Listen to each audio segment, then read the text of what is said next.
Assalamualaikum warahmatullahi wabarakatuh. Nahmaduhu wa nusolli ala Muhammad Rasulihil Karim khatamun nabiyyin. Asyhadu an la ilaha illallah wa asyhadu anna Muhammadur Rasulullah. Rabbi shrah li sadri wa yassir li amri wa hlul 'uqdatam min lisani yafqahu qawli. Amma ba'du. Kepada yang terhormat Bapak Ketua GAI Dr. Andes Haji Yatimin AS, dan kepada Bapak Mulyono selaku pembimbing dari Pondok Pesantren Minhajur Rahman yang kami hormati pula, dan tak lupa kepada seluruh peserta jalsa salanah Gerakan Ahmadiyah Indonesia tahun 2021 dimanapun berada yang kami banggakan. Lebih dahulu marilah kita senantiasa mengaturkan puji syukur kita kepada Allah Subhanahu wa taala karena atas segala karunia-Nya, rahmat-Nya, sehingga kita masih bisa dipersatukan, dipertemukan pada momentum yang sangat penting ini, pada kesempatan jalsa salanah tahun 2021 ini. Walaupun secara virtual, tapi alhamdulillah masih diberi kelancaran, tidak ada halangan suatu apapun. Sholawat serta salam kita senantiasa mohonkan kepada Allah agar tetap tercurahkan kepada baginda Rasulullah Shallallahu Alaihi Wasallam beserta keluarga, sahabat, dan juga seluruh umatnya yang insya Allah kita ada di dalam lingkarannya. Bapak Ibu, saudara-saudara sekalian, peserta jalsa salanah 2021 yang dirahmati Allah, pada kesempatan kali ini perkenalkan saya untuk menyampaikan isi kajian yang telah ditugaskan dari Bapak Ketua GAI Cabang Wonosobo untuk sebagai perwakilan dari Wonosobo untuk ala kadarnya untuk mengisi kajian yang diberikan kepada saya, walaupun nanti dalam saya mengucapkan banyak kesalahan kata atau public speakingnya kurang baik, saya mohon maaf yang sebesar-besarnya. Bapak Ibu yang dirahmati Allah, pada kesempatan kali ini saya akan menyampaikan sebuah isi kajian yang saya ambil dari surat Yusuf atau surat 12, yaitu pada ayat yang terakhir, yang akan saya bacakan sebagai berikut. A'udzubillahi minasyaitonirrajim. Laqad kana fi qasasihim ibratul liulil albab ma kana haditsan yuftara walakiyas diqalladzi baina yadayhi wa tafsila kulli syai'in wa hudaw wa rahmatul liqaumi yu'minun. Astagfirullahal azim. Arti dari ayat yang baru saja saya bacakan adalah bagi berikut. Sesungguhnya dalam kisah mereka adalah pelajaran bagi orang-orang yang berakal. Ini bukanlah cerita yang dibikin-bikin, melainkan membetulkan apa yang ada sebelumnya dan menjelaskan segala sesuatu, dan sebuah petunjuk dan rahmat bagi kaum yang beriman. Ayat yang telah saya bacakan tadi adalah surat Yusuf yang terakhir. Nah, sambungan sebelum ayat ini yang berkaitan adalah ayat sebelumnya atau ayat 110. Seperti ini kurang lebihnya. Sampai tatkala para utusan mereka berputus asa dan orang-orang yang mengira bahwa mereka telah dibohongi, datanglah pertolongan kami kepada mereka dan kami selamatkan orang-orang yang kami kehendaki, dan siksaan kami tak dapat ditolak oleh orang-orang yang berdosa. Tadi yang saya sampaikan pertama adalah tentang sebuah kisah para nabi, para utusan Allah terdahulu sebelum terutusnya Nabi Muhammad. Dan ayat ini dibacakan, diwahyukan kepada Nabi Muhammad dan umat Islam ketika itu tujuannya adalah memberitahukan bahwa sesungguhnya dalam setiap kisah atau peristiwa yang telah dialami oleh nabi-nabi terdahulu adalah pelajaran, ngibrotun, bagi orang-orang yang berakal. Nah, kisah-kisah para nabi terdahulu itu sangat panjang ya. Ada peristiwa yang dapat kita ambil. Di sini ayatnya ngibroh atau pelajaran.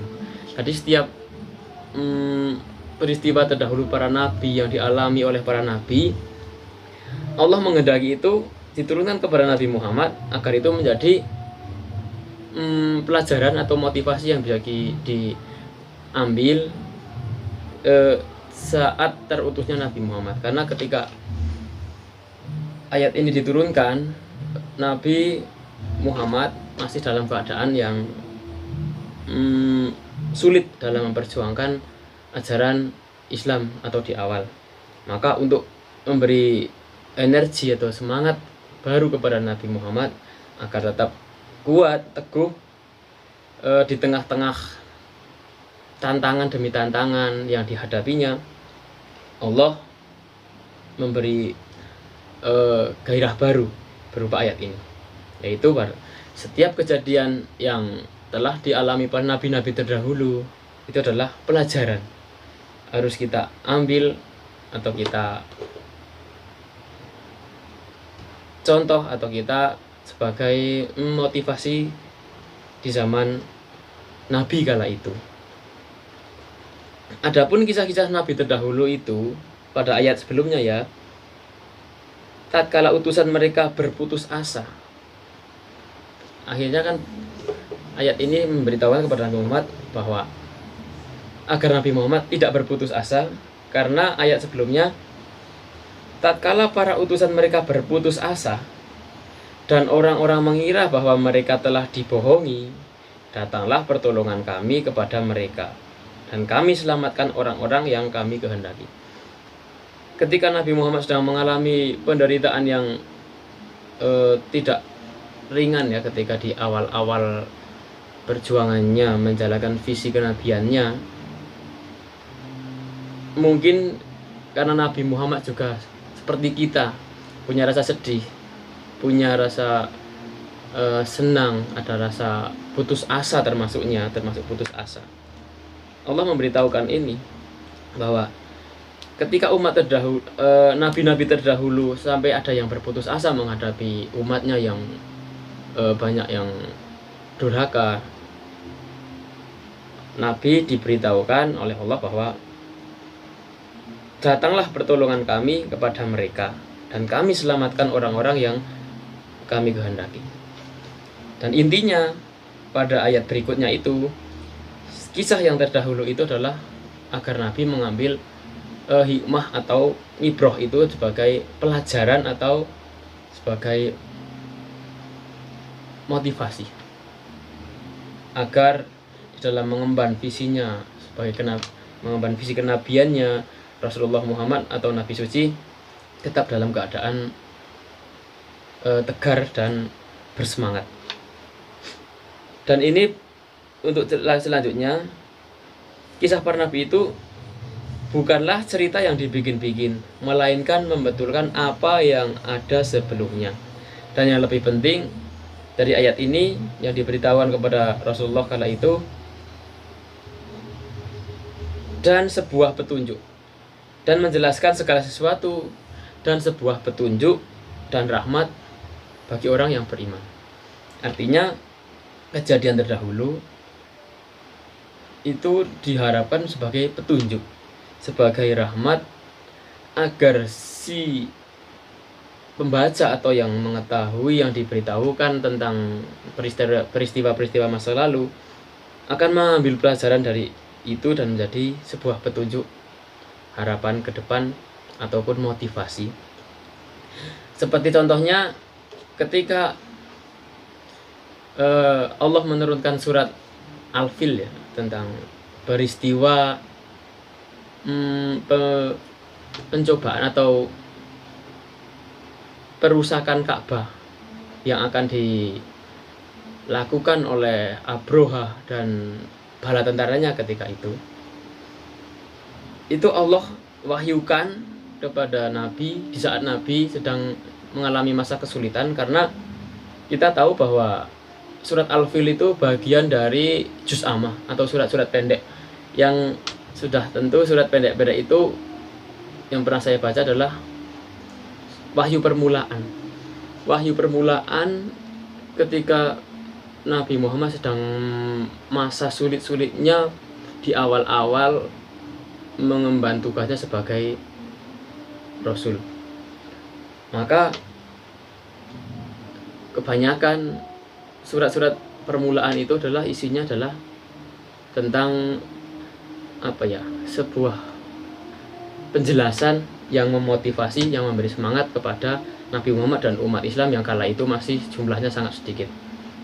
Jadi karena itu wahyu permulaan, juz amma kecuali surat An-Nasr, maka kebanyakan isinya tentang menghibur Nabi Muhammad akan tetap semangat, akan tetap tidak berputus asa.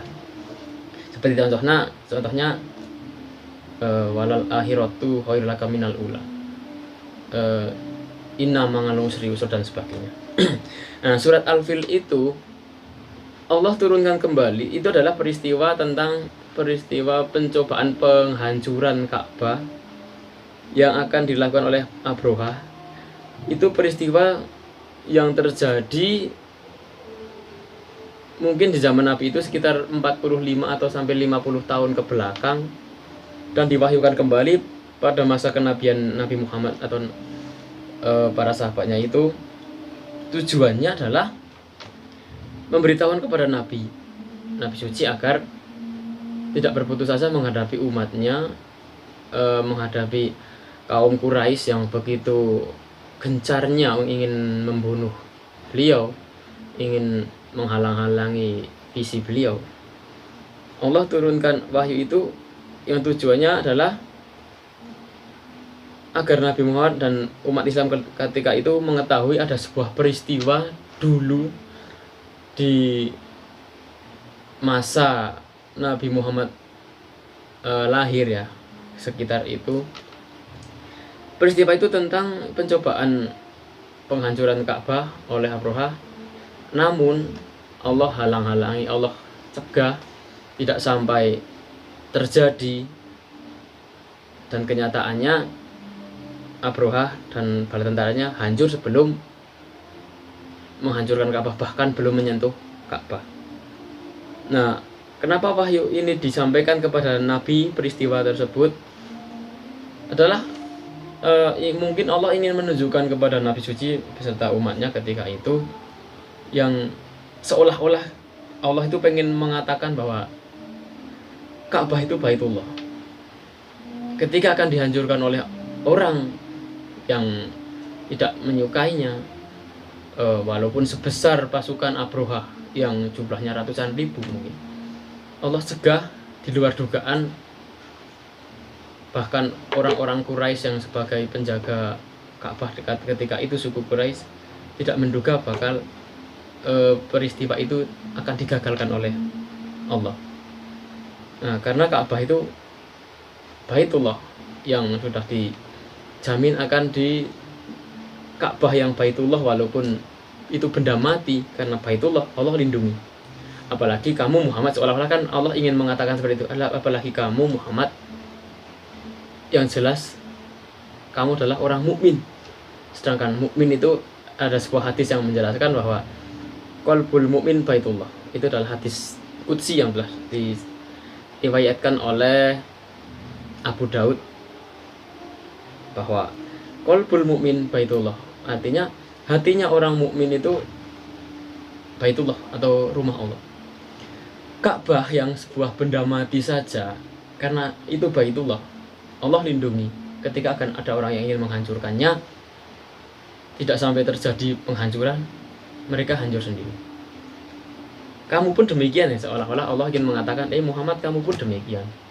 Karena kamu orang mukmin, hati kamu Baitullah, aku akan melindungi. Bukan seolah-olah Allah ingin mengatakan seperti itu.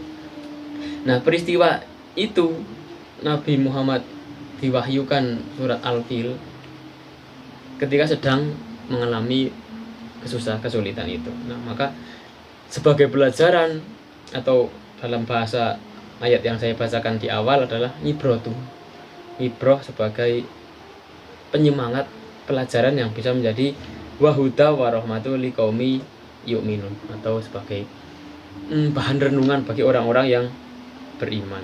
Itulah tujuannya, agar Allah memberitahukan, menghibur hambanya yang tulus dengan syarat menunjukkan peristiwa-peristiwa di masa lalu. Seolah-olah Allah itu kan akan menunjukkan ini loh Fir'aun yang sifatnya sombong dan seperti ini, endingnya seperti ini, berakhir ditenggelamkan. Ini loh misalkan Abu Lahab, yang orang yang suka memprovokator, menghasut, menghalang-halangi Nabi ketika berdakwah, ini loh akan seperti ini. Itu adalah sebuah pelajaran bagi orang-orang yang generasi berikutnya. Nah, untuk ayat yang saya bacakan tadi, bahwa qasasihim atau kisah bagi orang-orang yang terdahulu pun mungkin akan menjadi pelajaran untuk kita semua di masa sekarang. Karena memang sifat dari Al-Quran itu kan berlaku sepanjang masa, akan tetap sesuai dengan kebutuhan zaman. Kita pun ya harus menjadikan ayat ini sebagai ibroh atau bahan renungan, pelajaran yang bisa kita ambil dari peristiwa-peristiwa terdahulu. Karena di zaman Nabi, kisah-kisah terdahulu, kisah para utusan itu ketika dibandingkan dengan zaman sekarang, otomatis peristiwa-peristiwa di masa lalu yang bisa kita ambil pelajaran sebagai ibroh liulil albab, ibroh liulil albab, menjadi bahan renungan, bahan pelajaran dari peristiwa di masa lalu yang bisa kita ambil untuk kita jadikan pelajaran. Otomatis sudah lebih banyak kita di zaman sekarang dibanding masa terutusnya Nabi. Karena coba saja di masa Nabi sampai sekarang sudah 1400 tahun, otomatis ngibrohnya itu sudah lebih banyak kita daripada Kanjeng Nabi dulu. Nah, maka kita seharusnya juga sudah lebih banyak mempelajari peristiwa-peristiwa terdahulu untuk menjadikan kita sebuah pemikiran di masa sekarang. Dari peristiwa-peristiwa itu yang telah berlalu, seperti di zaman Nabi belum ada tapi sekarang bisa kita ambil kan sangat banyak. Misalkan seperti Majapahit lah, tentang sejarah Majapahit. Misalkan kerajaan itu kurang berjaya apa di masanya, hanya hancur, tenggelam, ibaratnya hanya sekedar karena sebuah konflik internal yang berkepanjangan, peperangan saudara yang berkepanjangan. Akhirnya ketika diserang oleh Kesultanan Demak yang dipimpin oleh Raden Patah, sudah tidak berdaya, dengan mudahnya dihancurkan. Itu adalah renungan buat kita, apalagi sebagai bangsa di zaman sekarang, bahwa oh ternyata konflik itu hanya melemahkan suatu bangsa yang segitu kuatnya, seperti bangsa Romawi, kurang hebat apa di zamannya, ternyata hancur hanya karena sebuah perselisihan. Nah, itu di masa kita pun bisa menjadi renungan atau pelajaran seperti yang dikisahkan oleh surat ayat ini yang baru saja saya bacakan. Nah, untuk kita di masa sekarang, kisah-kisah terdahulu itu kita mengetahui bahwa dalam perspektif GAI Allah itu seperti yang pernah disampaikan oleh Pak Mul kemarin di GAI TV itu kalau nggak salah, setiap ada musibah atau apapun itu adalah karena sifat Allah sebagai penyempurna. Ya, untuk peristiwa setiap peradaban, setiap dinasti, setiap bangsa yang pernah berlalu, kita bisa ambil hikmahnya. Itu mungkin juga tujuan Allah agar semakin menyempurnakan peradaban manusia. Misalkan bangsa Israel yang pernah dihancurkan sampai 2 kali, tujuannya Allah ya untuk agar peradaban berikutnya, generasi berikutnya lebih baik. Tentu saja yang diharapkan dari Allah di ayat ini kan agar kita si pembaca setiap peristiwa yang berlalu yang di masa Nabi terdahulu, bahkan sampai zaman Nabi Muhammad, agar kita menjadi lebih baik dari peristiwa itu, kita ambil hikmahnya dan kita jadikan ini sebagai sesuatu yang positif. Tidak serta-merta yang namanya misalkan bencana kayak seperti gunung erupsi itu kan tidak serta-merta semua itu adalah bentuk musibah. Ternyata itu ada anugerah. Kita sebagai ulil albab di sini ya harus mengambil pelajaran dan mau berpikir bahwa itu ternyata tidak semuanya negatif. Karena memang yang diharapkan Allah pada ayat ini, setiap peristiwa di masa lalu adalah wahudau warahmatul liqaumi yu'minun, adalah sebagai petunjuk dan rahmat bagi kaum yang beriman. Terkait dengan itu, sebagai warga GAI atau Gerakan Ahmadiyah Indonesia pun kita juga tidak boleh melalaikan ya peristiwa-peristiwa di masa lalu terkait GAI itu sendiri. Seperti misalkan ternyata dulu GAI pernah punya orang-orang hebat, pernah jaya di masanya seperti ini. Itu juga harus kita jadikan renungan, jadikan pelajaran. Orang dulu saja sudah begitu hebatnya, mungkin seharusnya ya saya harus lebih bisa, bahkan lebih baik, agar peristiwa misalnya dalam berorganisasi kita sebagai warga Gerakan Ahmadiyah Indonesia, peristiwa di mana Ahmadiyah masuk Indonesia sampai berdirinya GAI itu pun ya kita jadikan pelajaran, kita jadikan motivasi agar dalam ber-GAI, berorganisasi di zaman sekarang yang sudah beda zaman dengan sesepuh-sesepuh kita terdahulu, ya harus bagaimana caranya kita ya harus lebih baik. Walaupun saya pernah mendengar dari Bapak Anjar Setiono almarhum, kita tidak boleh membangga-banggakan nenek moyang. Kita tidak boleh membanggakan nenek moyang. Tapi setidak-tidaknya kita juga harus mengenang peristiwa di mana zaman perjuangan simbah-simbah dulu, para sesepuh-sesepuh kita dulu di masa itu. Tujuannya ya agar kita di masa sekarang dalam melanjutkan perjuangan beliau itu tetap excited gitu, tidak pernah berputus asa. Ternyata dulu ada orang hebat, walaupun misalkan Bapak Haji Muhammad Bahrun, Bapak Irsyad, Bapak Sudewo. Walaupun saya tidak mengalami langsung, tidak mengetahui, tapi karena ada yang menceritakan peristiwa itu, kejadian itu di masa itu, akhirnya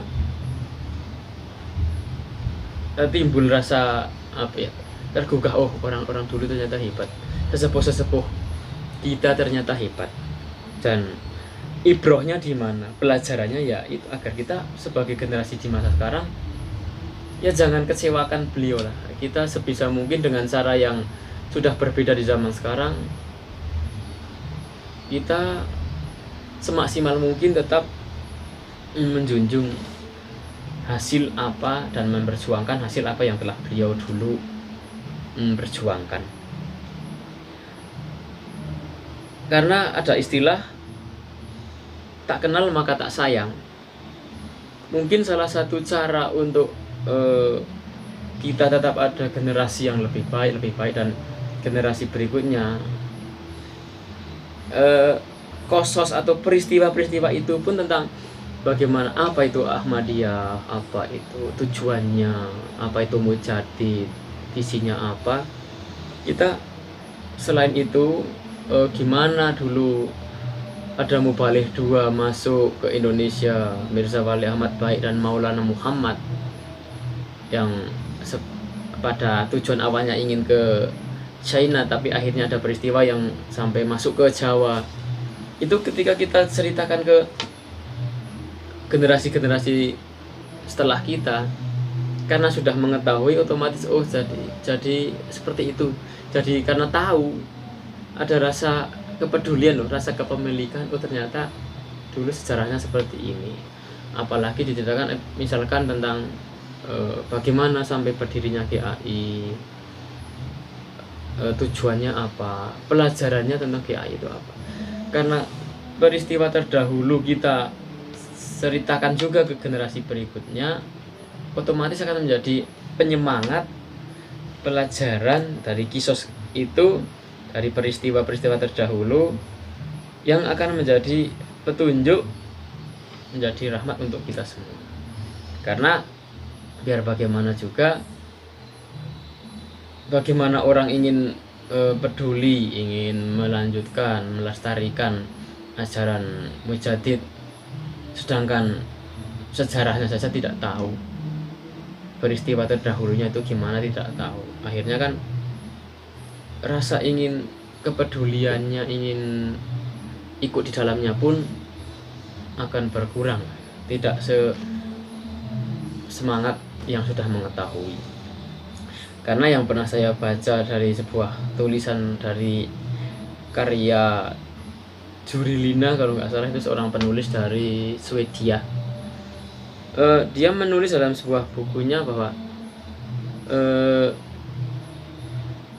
untuk menjajah atau untuk mengubur suatu bangsa, yang pertama kaburkan sejarahnya, yang kedua hancurkan bukti-bukti sejarah bangsa itu sehingga tidak bisa diteliti lagi, dan yang ketiga putuskanlah hubungan mereka dengan leluhurnya dengan mengatakan bahwa leluhurnya itu adalah bodoh.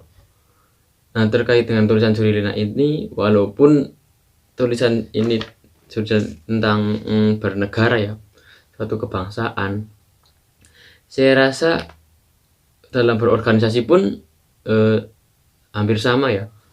Ketika kita tidak mengetahui sejarah tentang organisasinya, berdirinya organisasi gimana, kita tidak memahami, otomatis rasa kepedulian ingin melestarikan, ingin ikut memperjuangkannya pun lemah, tidak greget gitu loh.